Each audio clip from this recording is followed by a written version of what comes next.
It's your main man, Underwood, coming back. Now, before I was getting this, I'm nice and hyped up and powered through this video, you understand. I'm just listening to some Iron Maiden, some Can I Play With Madness, one of my all-time favorite songs. If you couldn't figure out what sort of music your main man loves, I do love the power metal. I do love the Iron Maiden, and Can I Play With Madness, one of the all-time great songs. Before I get into this video, though, I want to touch on something else that I encountered at MarsCon. This is the first time ever I had encountered this. Before, the word was unknown. In fact, as some of my buddies might watch this, and they'll put in the comment section that this is quite absolutely a shoot. There's no work here. There's no kayfabe in you. I keep it straight down the line at all times. And on that line, we're walking. What I saw at the convention, what I was explained to, was something called a brony. Now, your main man goes to the thrift stores a lot. Now, I had seen books for My Little Pony, and when I was a kid, I don't ever remember there being a cartoon for that show. I remember the girls having the little ponies and combing the hair and so forth, and I've seen them every once in a while in the thrift stores, but I didn't even know they still made the toys or products, and I never knew they had any kind of cartoon at all. Only had seen the toys and very rarely the books. So it came as quite a shock to me when my buddies happened to explain to me that there are apparently a grouping, and I did a little Google search, but I believe they call it a legion of fans, a legion of grown men who like a cartoon show called My Little Pony. They watch it, they love it. I'm sure I'm going to get hate on this. I'm not trying to hate on you guys. I mean, that's your thing, you know, cool. I'm really not trying to come off as a dick or a hater on you, because I'm not a hater at all. I'm a participator, not in a brony lifestyle, but just overall in enjoying yourself. And if that's what you're enjoying, that's cool. I am just putting together a public service announcement for all those like myself who are just stunned in shocked disbelief at this. And it literally took my friends and this was a whole group of them, it took them about 3 hours to explain this to me, for it to sink into my mind, for the rumination process to produce that this was actually real, that it wasn't, I wasn't being worked. And it was a wild deal to me. I don't know. I really don't understand that. Since I have a mixed audience and kids here, I'm not going to explain why I thought someone might be into that, or the only valid reason I could come up with why someone would be into that. I'm sure a few of you can revisualize what I'm saying here. And they were saying, no, that's not why they do it. And I said, man, now I'm really lost. I just don't understand. I don't know. But please, you know, if I have any brony subscribers, I'm really not trying to hate on you. I was just floored. I was absolutely floored by the whole notion and the concept. So I really just had to share that. This is just sharing. This is not, me trying to be mean to you and your My Little Pony time.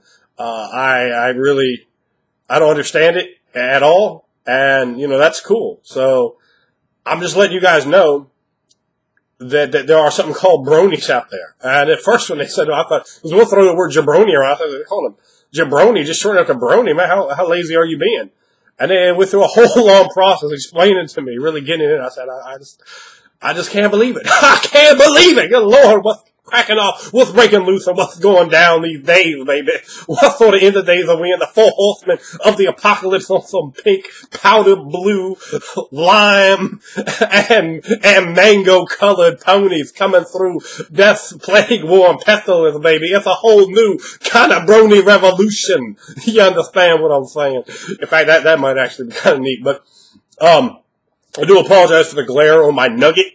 I've been trying to relocate around, turning the lights off, and save from just going into the vampire videos. I'm talking about some bronies. I really wasn't too sure how to get this over. But in this video, what I'm going to be talking about is organic plot development. Now, we had a lot of these videos going along recently, and one thing from the constant wave of comments that seemed to be coming through is I don't think part of my explanation was understood, was conveyed, and that's probably my fault. So, to address that wrong that I have put upon you, or perhaps you will put upon me, and then I will put things upon you, as well as is my custom, and I shall dictate my want accordingly. So, being that aim of mine to rectify this situation for all of our mental mentalities, what I'm going to talk about is the organic plot development. Now, when people are talking about plot, because I say, I prepare, I don't write out plots. I'm going to have a couple of big overarching ones that may have no real relevance to the players. They're really more the plot of the campaign world. A few of them are going to have some relevance. They're going to have hooks. They're going to go along, depending on what the players want to get involved with. And that's why I have more than one of them. Certain things might get damaged or screwed up and we have to drop down. And we have the back preparation already together, the foreshadowing, if you understand. So, that being the case, we have those plots. Then we have smaller plots. But all those plots are going to be centered around NPCs, and they're organic, which means I have it there. Now, I might, every once in a while, because I really like to change pace, I might do something, along the lines of, there's this plot and, you guys are on an island and there's going to be a monster and certain things to uncover. But something like that for me is the beginning of a campaign, the base to build cohesion between the players. After that, it's all about the NPCs and the PCs and their interaction.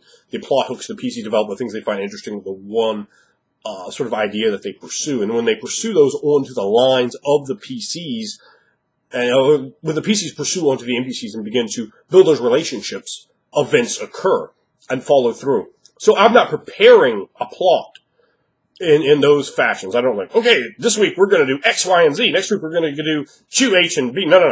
It's, here's NPCs, and I've already have them prepared before the campaign starts. And I might have to improv and create one and then add more to them and bring them up. So that's all fine. But besides that, I think that it's very important to have those NPCs prepared ahead of time. So when you have them prepared and you have their motivations, it's very key to understand the motivations. I look at it like this. Say as a game master, just take myself for example, or we take you, however you want to go or roll with that. So we're like a chef in a luxuriously stocked, opulent-ass kitchen. Now, here's the thing. They have everything there. They got spices, they got all the items, but are you going to prep cook it? Are you going to staff that kitchen with people on a schedule that can take care of everything and have it up like that, ordered, ready to make? Now, I'm not going to make the food, sit it there, have it get cold, have like 9 pieces of food sitting there, and in this other order that no one even occurred. No. I'm not going to expend all my ingredients over here where they're going to be used up. I'm going to keep all my ingredients ready to go like that so that we can, boom, the order comes in and we get it out immediately right to the table. Customer satisfaction guaranteed. Now that we do have that guarantee on there, what I'm talking about is preparing your NPCs, preparing your plot lines, preparing your motivation, preparing your city, preparing your towns, your environments, your woods, knowing what's there. So when the PCs interact with anything, you understand already to have a mental reference. Okay, the woods have X, Y, and Z in them. You don't be like, there's a copper dragon.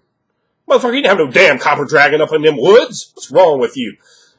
Have it be real. And when you don't ever get down, they will never fucking dare in the head like me. Ever.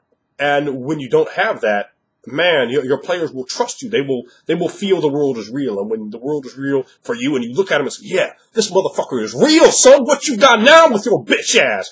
Their bitch asses will sit there and respect your authority just the way they always should.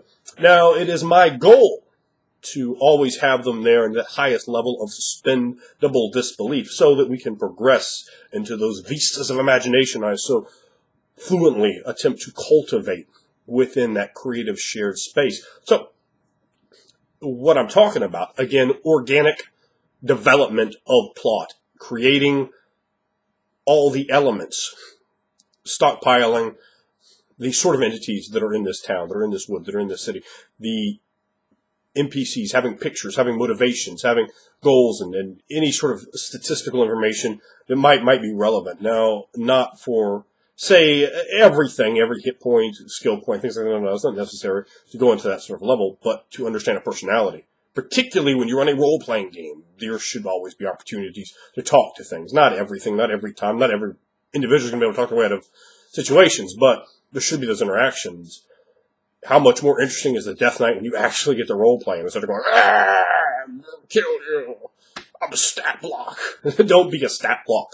Be a character, non-player or not, still a character. And when you have that luxurious-ass spice just sitting in your kitchen waiting to be peppered upon them so they may be prepared to perfection, you're really going to serve a dish that is delicious. Believe that with your mind.